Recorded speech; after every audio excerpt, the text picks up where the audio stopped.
at the Animal AgTech Innovation Summit in Dallas, Texas, and we have Rob Trice with us. Rob, first of all, thank you for your time. Thank you for having me. Yes, and welcome to the summit. Now, you are no stranger to this summit and its related partners, so tell us a little bit about why you're here today. I'm here because they moved it from San Francisco, which is where I live. I've served on the advisory board for this event for a couple of years now, and I came here because this is the event for what I do. So I look at innovation, and particularly looking at funding innovation, not just in animal ag tech. I look across the board at all the food and ag value chain. I look to how we're going to digitize and make sense of all the data. That's really our sweet spot at Better Food Ventures. Okay, and again, tell people a little bit more about what you're doing at Better Food Ventures. Yeah, so my background, I did about 15 years in mobile internet telecom venture capital, and it was really cool when I started out because we were looking at putting things like cameras, email, GPS, this exciting new technology called Wi-Fi on phones. When was that? What year was that? That would have been 2000 onward. But the space got mature, and it just wasn't as much fun. When I started, we were on 2G mobile networks, and then people started to talk about 5G, and I'm like, I just don't have 5G in me, going to the same conferences and all this stuff. And at the same time that I was kind of thinking about what I wanted to do when I grew up, my wife started running a cattle ranch due west of Silicon Valley, out on the coast, out in the land of the fruits and nuts in California. And so I'm walking around this cattle ranch looking at the fact that a cowboy's pulling an SD card out of a weather station. They're struggling to use Square at the farmer's market. I'm like, well, wait a minute, maybe there's an opportunity to look at the application of information technology to food and agriculture in what we now call food tech and ag tech. And so that's when I launched Better Food Ventures. We've made 25 investments. We're a classic early stage seed investor. So we like to get behind early stage investors and put a good shoulder in and help them grow. Absolutely. And are those here in the U.S. or are they all over the world? We're not all over. Okay. We'll invest in countries where we understand the legal, finance, tax situation of making an investment. So for instance, one of the companies that has a booth here is called Breeder. They're now based in Austin. When we invested in them, they were in the UK. So we know the UK pretty well. They speak the same language as us mostly. So we were happy to help them jump the pond from the UK over to Austin. And we got a great working relationship with them. So we've invested in Canada, Australia, the UK, but we can't get too crazy in places where they're just too far, too exotic. Right. And well, speaking of technology and implementation of that in different countries, why do you think people should care about implementing and exploring and learning about new technology to bring back home on their own operations? Well, I think we talk a lot. We can do a better job, right? I know we're quite proud, particularly here in the United States, and we think we have the most efficient operations out there, but there's always a better way. I come from outside of agriculture. I've seen a better way, right?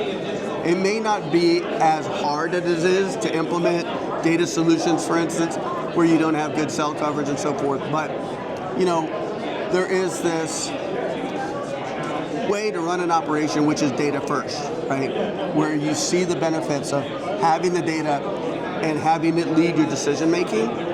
We're not quite there yet in a lot of cattle operations, right?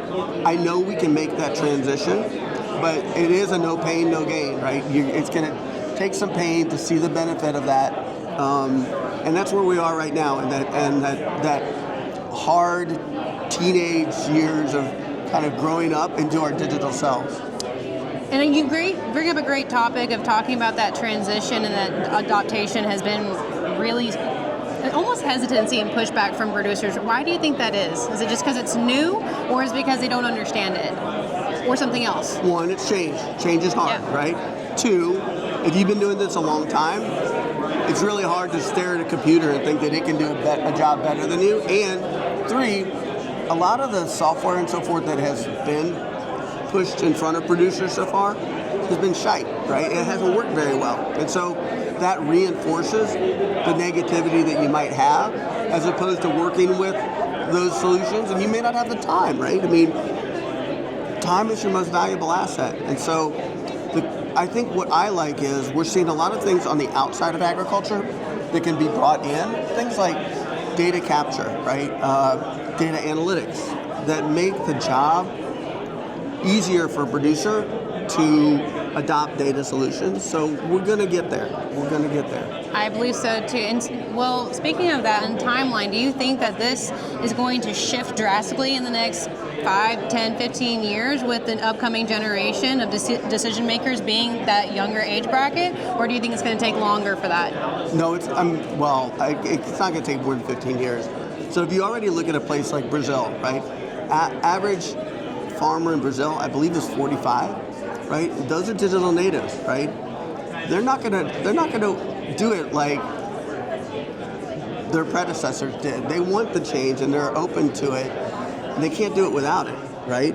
And so I think there's an expectation the technology will be alongside, maybe not replacing fully, but will be alongside and part of the decision-making tool set, right?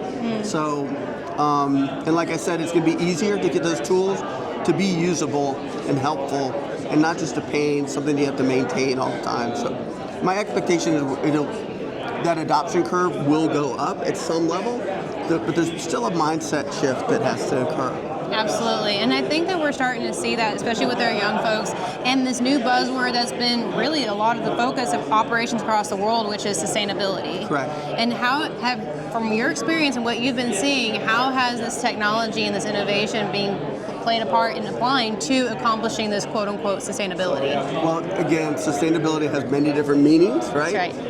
The ranch that my wife runs is a full-fledged regenerative ranch, so cattle ranch. So I look at all the trials that they run, and they're like in the deep end of the pool on the regenerative side.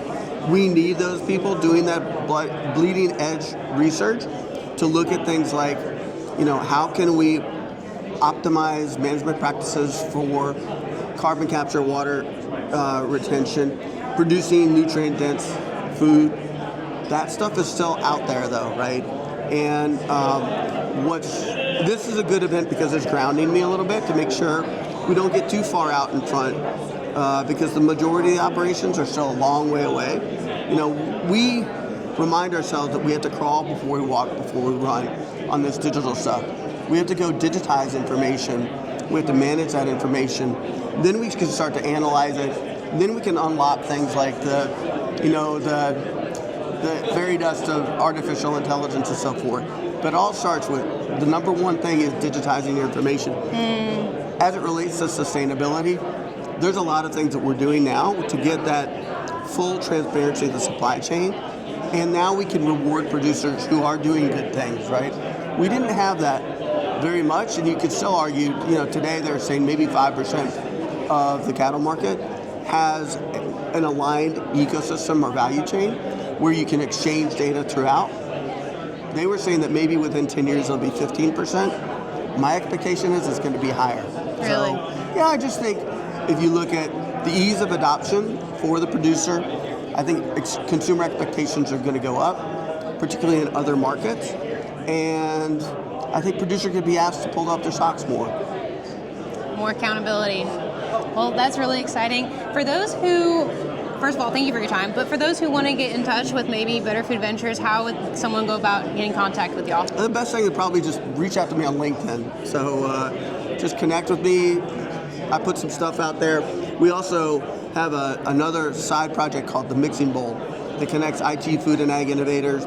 We publish things like landscapes on, say, crop robotics, biologicals. We make all of those available to the ecosystem just to educate everyone and obviously inform ourselves. So check us out and love to be in touch. Yeah, it's exciting stuff. Rob, thank you for your time. Thank you. Appreciate it.